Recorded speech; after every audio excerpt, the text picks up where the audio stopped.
Tanya is the archivist, y'all, exclusively interviewing Tanya Stevens. And who is the prolific revolutionary Tanya Stevens? Who is? I'm still trying to figure out who is Tanya. There are a few things I know that make me me. I'm the mother of my daughter. I'm from Jamaica. I originate from Jamaica. I'm a citizen of the world, and that's basically it. I sing, I express myself, my opinions, my philosophies through music, and I love to meet people, and the show is the best place to do that. There are many people there, and we just have fun. And the second to last of 7 kids in the family share about growing up and the come up on the freestyle on the corner on the block in St. Mary. Tell us about that. Yeah, well, I'm kind of a really typical Jamaican, in terms of my upbringing. I come from a small town in rural Jamaica, St. Mary. I come from Richmond, and I'm the 6th of 7. I come from a big family. That's what I saw all around me. Most of the families I grew up next to were big too. It makes you competitive, especially when it's a poor big family, so there isn't enough of anything to go around, so everybody had to learn to be independent and had to be able to defend themselves and actually almost scramble for a share of everything, space, time. And proclaimed one of the top female artists in Jamaica, share on the first part of your career from Big Things That Go On, Too Hype, Rough Rider, and Intoxicated. Yeah, I've heard myself labeled many things, and I try not to listen to labels too much because they kind of pigeonhole you. For example, being among the best women doesn't really do anything for me because there aren't that many successful women, and then there aren't that many women who I have anything in common with. So if I'm among the best, it doesn't really speak well. So I'm aiming at being the best man. And over 20 years in the industry, featured on the classic Reggae Gold series, working with Garnett Silk on The Journey, and working with Mark Morrison and Damian Marley and Wyclef in the studio with Dave Kelly, Digital Dixon, and Barry O'Hare, who's mixed songs with Third World and Shaggy. Your music speaks for itself. Well, I hope it does. I speak a lot, so I hope it really does say something about me, And let's go into the 90s era. Share what went on. Do you remember what went down with the Reebok pumps, the LA Raiders, and Chicago Bulls? What you couldn't wear on the street, note, etc. Share on the US and powder milk. Powdered milk? Powdered milk? Me and powdered milk go back further than the 90s. We kind of parted company in the 80s, I think. We used to get free powdered milk at school. We used to use it to douse each other, and we ate it on the road, and we got the runs after. That's as far as we went. And continuing on the successful discography from Gangsta Blues and Revolution, being sold out in Jamaica and the Caribbean, on to your incredible album, Infallible, share on the projects and accomplishments. How do the fans love your newest free LP? It's imaginally beautiful. Well, the feedback has been great. It did what I wanted to do. Infallible was kind of a departure from the typical. Previously I'd been on a record label every time I released an album. I was on the authority of other people, especially non-musical people.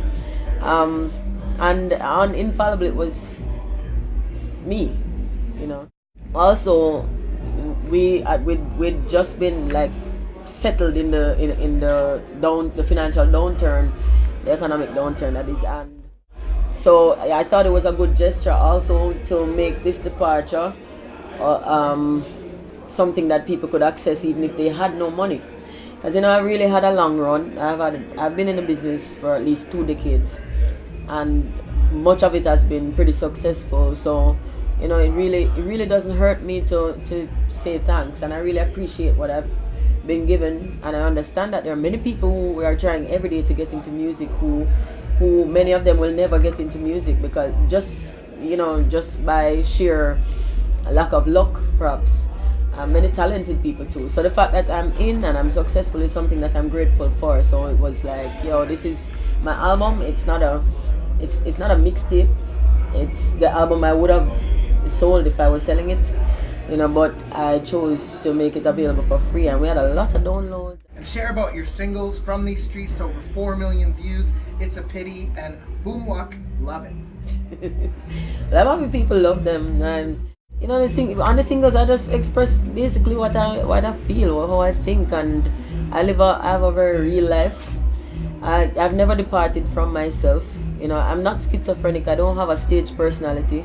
I don't have an artist personality as opposed to my home personality. There's only one of us here. And so I experience very real things, and I'm not afraid to experience things. And I think my experiences have made me strong and have really defined me, so I'm not ashamed of them. And I share them, and if I've been through something and I managed to make it out alive and I'm stronger, then I think my experiences might be of benefit to somebody else, so I share them. And that's what I did on the singles, really. And in Vancouver, where you're at, Lil Bit, Kia Kadiri, and Ndidi Cascade, the woman of power, killing it.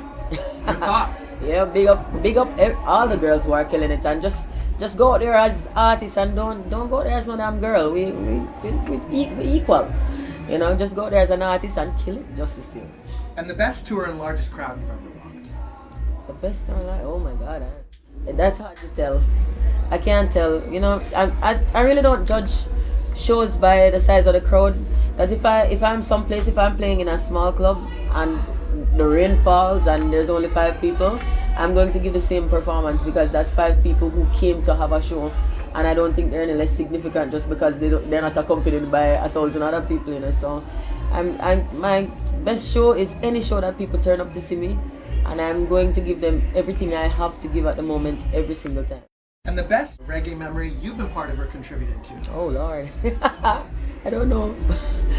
The best reggae memory, oh Lord. Being a part of reggae, I'm from Jamaica. I get to express myself. I get to help to build our national culture. So, it's not any one experience or any one moment. It's just an ongoing thing. And you have any shouts? Shout out everybody and big up everybody who's ever supported me, and thanks for doing it. I know people have choices. They have other things they could be doing with their time, their money, their effort, and they chose to support much of what I've been doing, and we relate to each other, and they think I'm therapeutic, and I know they're therapeutic for me, and the relationship works. So just thank everybody who's been supporting. And thanks to Cutie Short, Andrew of Tarantula, and this is the Archivist, and you already know the name, y'all. Tanya Stevens, I'm out.